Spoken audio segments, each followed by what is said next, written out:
ଦୁଲିକିବ ଯାତ୍ରା ମଞ୍ଚ ଏକାଠି ହେଲେଣି ସାଧୁ ସନ୍ଥ ବସି ସାରିଲାଣି ଦୋକାନ ବଜାର। ଆଜିଠୁ ଦୁଲିକିବ ଯାତ୍ରା ମଞ୍ଚ ଏକାଠି ହେବେ ଯାତ୍ରା ପ୍ରେମୀ। ସନ୍ଧ୍ୟା ହେଲେ ଲାଗିବ ଲୋକଙ୍କର ପ୍ରବଳ ଭିଡ଼।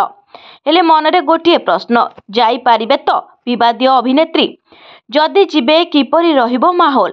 ତେବେ 2 ଦିନ ହେବ ଆରମ୍ଭ ହୋଇସାରିଛି ମାଘ ମେଳା ବା କୁମ୍ଭ ମେଳା ବା ଖଣ୍ଡଗିରି ମେଳା, ଯାହା ଆପଣମାନେ କହିପାରିବେ। ଗୁମ୍ଫା ଭିତରୁ ଶୁଭୁଛି ସାଧୁ ସନ୍ଥଙ୍କର ମନ୍ତ୍ରପାଠ। ଭଳିକି ଭଳି ଦୋକାନ ମଧ୍ୟ ବସି ସାରିଛି। କିନ୍ତୁ ଏହି 2 ଦିନ ଯେତିକି ଲୋକଙ୍କର ଗହଳି ଥିଲା, ଆଜିଠୁ କିନ୍ତୁ ତାର 2 ଗୁଣ ବଢ଼ିଯିବ।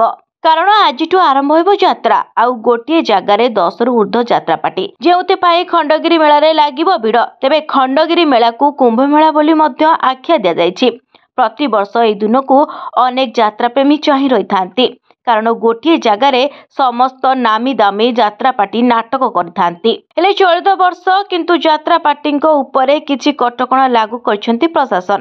ଯେହେତୁ ଅଶ୍ଳୀଳତା ଏବେ ଯାତ୍ରାପାଟିରେ ବୃଦ୍ଧି ପାଇବାକୁ ଲାଗିଛି, ତେଣୁ ଏହାକୁ ଆୟଭୂତ ଆଣିବା ପାଇଁ ଏପରି ପଦକ୍ଷେପ ନିଆଯାଇଥିବା କୁହାଯାଉଛି।